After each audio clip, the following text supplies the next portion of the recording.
السلام علیکم دوستو، دماغ عام چیز پر ٹھوکر کھا سکتا ہے۔ بعض اوقات ایک حیاتیاتی خرابی ذمہ داری ہوتی ہے۔ پھر ہم غلط رنگ دیکھتے ہیں، کھانا بند نہیں کر سکتے ہیں یا گفتگو کے دوران ایماندارانہ جدوجہد کرنے کی جدوجہد نہیں کر سکتے۔ دوسرے محرکوں کے پاس اس بات کی کوئی وضاحت نہیں ہوتی کہ وہ کیوں ذہن میں الجھ جاتے ہیں۔ باڈی لینگویج کی کتابوں کے مطابق وہ افراد جو آنکھوں سے رابطے کو برقرار نہیں رکھتے ہیں وہ صرف ناقابل اعتماد کردار کے ہو سکتے ہیں۔ تاہم اب اس بات کا ثبوت موجود ہے کہ ویژل عنصر پوری کہانی نہیں ہے۔ جو لوگ کوئی چمکتی ہوئی گفتگو کرتے ہوئے کسی دوسرے شخص کی طرف نگاہ نہیں اٹھا سکتے وہ غیر معمولی اثر کا سامنا کر رہے ہیں۔ ہمارے دماغ بات چیت کرنے، سوچنے اور آنکھ سے رابطہ رکھنے کے لیے ایک ہی خطوں کا استعمال کرتے ہیں۔ بعض اوقات یہ ذہنی ٹریفک جام کا سبب بنتا ہے۔ یہ نتیجہ جاپانی ایک چھوٹے سے مطالعے سے سامنے آیا ہے، لیکن نتائج نے مشورہ دیا ہے کہ دماغ ایک چہرے پر توجہ مرکوز کرنے اور الفاظ کہنے کے سوچنے کے امتزاج سے جدوجہد کرتا ہے۔ اثر اس وقت مزید خراب ہوتا ہے جب گفتگو میں نئے یا مشکل جملے استعمال کیے جاتے ہیں۔ اس کا مقابلہ کرنے کے لیے گھبرائے ہوئے دماغ شخص کو یہ محسوس کرانے کے لیے کہ ایک کام کرنے کی کوشش کرتے ہیں کہ اسے اپنی آنکھیں ٹالنا ہے۔ درد کو روکنے کے بہت سارے طریقے ہیں،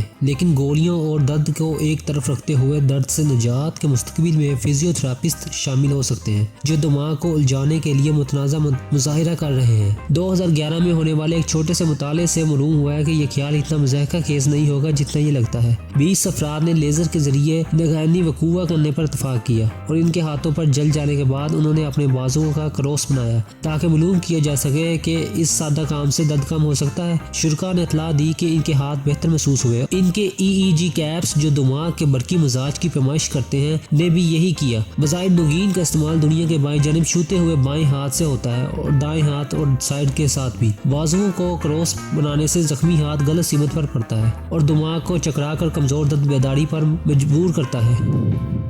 ویسے بھی یہ ایک چوری ہے، لیکن ابتدائی دور میں ہی درد کی ایک نئی تھیراپی کے لیے سائنسی ثبوت اچھے لگ رہے ہیں۔ کوئی بھی یہ سوچنا پسند نہیں کرتا کہ نظر سے زیادہ صحتی کوئی چیز ان کی رائے کو متاثر کر سکتی ہے، لیکن اعداد و شمار یہ بتاتے ہیں پرکشش لوگوں کو زیادہ ووٹ ملتے ہیں اور چھوٹی چھوٹی مجرمانہ سزائیں انہیں زیادہ دیانتدار، قابل اعتماد، مہربان اور ذہین کے طور پر بھی دیکھا جاتا ہے۔ اس کا مطلب یہ نہیں کہ ہر کوئی اتنی بے وقوف ہے۔ ایک بار پھر سائنس تجویز کرتی ہے کہ دماغ ملٹی ٹاسکنگ ملوپر بناتا ہے۔ اسی دماغی خطے میں خوبصورت چہروں اور دوسروں میں اچھے سلوک کی درجہ بندی کی جاتی ہے۔ لہٰذا جب دماغ گرم ابرو کے بارے میں سوچتا ہے تو یہ اس شخص کے کردار کے بارے میں ایسی چیزیں بھی مان لیتا ہے جو حقیقت میں اتنا مثبت نہیں ہوتی۔ وہی چینل بھی الٹ میں کام کرتا ہے۔ جب ایسا ہوتا ہے تو لوگ روایتی طور پر پرکشش نہیں ہوتے، وہ خوبصورت نظر آتے ہیں کیونکہ ان کی مہذب شخصیت ہوتی ہے۔ ایک خوبصورت انداز میں کچھ بچوں کا خیال ہے کہ سالگرہ کی تقریب خود ہی انہیں بوڑھا کر دیتی ہے۔ اس کے بعد محققین نے 4 سے 9 سال کی عمر کے بچوں سے بات کی۔ کچھ بچوں نے کہا کہ وہ سالگرہ کی تقریب کے بغیر کبھی بڑے نہیں ہو جائیں گے۔ جب ان سے یہ پوچھا گیا کہ کیا بزرگ اپنی سالگرہ کو ریورس میں منا کر اپنی جوانی دوبارہ حاصل کر سکتے ہیں، مثال کے طور پر ایک 80 سالہ اپنی